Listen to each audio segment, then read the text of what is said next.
start करू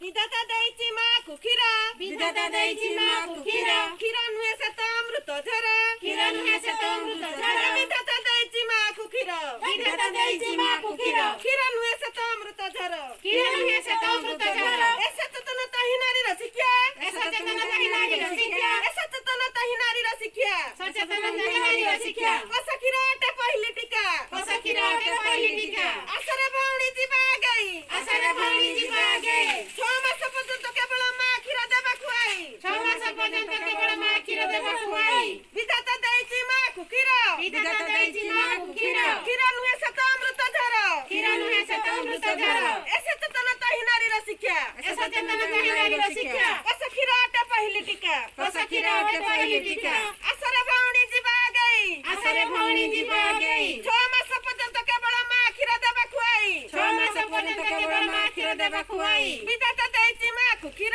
विधाता देइछि माकु क्षीर क्षीर नुहे से तो अमृत झर क्षीर नुहे से तो अमृत झर ए सचेतनता ही नारीर शिक्षा ए सचेतनता ही नारीर शिक्षा कसा क्षीर अटे पहिली टीका कसा क्षीर अटे पहिली टीका ए सचेतनता ही नारीर शिक्षा ए सचेतनता ही नारीर शिक्षा कसा क्षीर अटे पहिली टीका कसा क्षीर अटे पहिली टीका आलोचना करिबा हमर हुजु 1/8/2021 ए 6/8/2021 पर्यंत विश्व स्तनपान सप्ताह पालन कराଯାଏ सारा विश्व स्तनपान दिवस सप्ताह पालन कराଯାଏ ଏହି विश्व स्तनपान दिवस को ଆମ ସରକାର ଆମମାନଙ୍କୁ ନିର୍ଦ୍ଦିଷ୍ଟ ସମୟ କାହିଁକି ଦେଇଛନ୍ତି କେବଳ ସ୍ତ୍ରୀ ଗର୍ଭବତୀ ହେଲା ଠାରୁ ତାର ସ୍ତନକୁ 7 ମାସ କି 7 ମାସରୁ ତାର ନିପୁଲକୁ ତିଆରି କରିବ ତା ପିଲା ପାଇଁ କିନ୍ତୁ ସେ ନିପୁଲ ତିଆରି କରିବ ତାପରେ ସେ ପିଲା ପ୍ରସବ କରାଇଲା ପିଲା ପ୍ରସବ ହେଲା ମାତ୍ରେ ଯେତେ ଶୀଘ୍ର ସମ୍ଭବ ମାକୁ ତାର ପିଲାକୁ କ୍ଷୀର ଖୁଆଇବା ଦରକାର କାହିଁକି ନା ଯେତେ ଶୀଘ୍ର ପିଲା ମା କ୍ଷୀର ଖାଇବ ସେତେ ଶୀଘ୍ର ତାର ମାନେ ଫୁଲ ଶୀଘ୍ର ପଡ଼ିବ ତା ସହିତ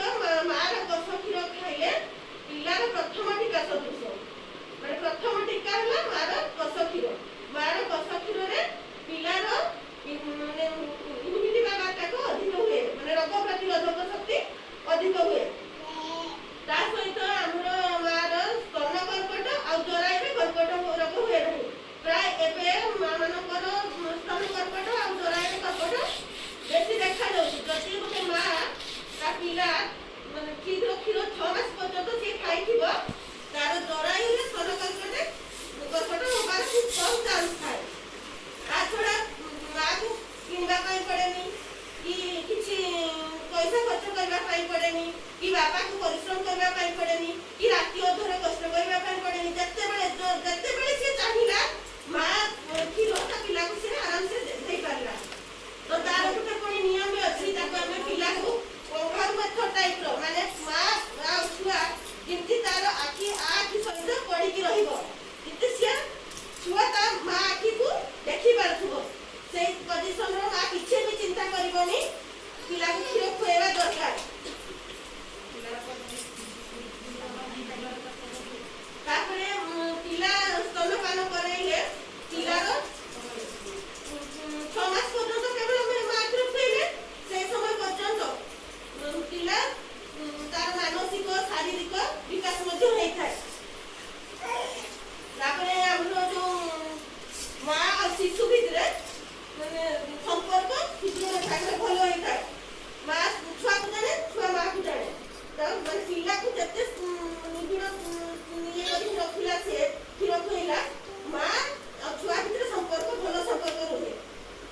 ତା ଛଡ଼ା ମା ସୌନ୍ଦର୍ଯ୍ୟ ବି ବଢ଼ିଥାଏ ଯଦି କେବଳ 6 ମାସ ପର୍ଯ୍ୟନ୍ତ ତା ମା କ୍ଷୀର ଖୁଆଇଛି ତା ଛୁଆକୁ ତା ସୌନ୍ଦର୍ଯ୍ୟ ବି ବଢ଼େ ସେଥିପାଇଁ କହିକି ମୁଁ ମୋର ବକ୍ତବ୍ୟ ଶେଷ କରୁଛି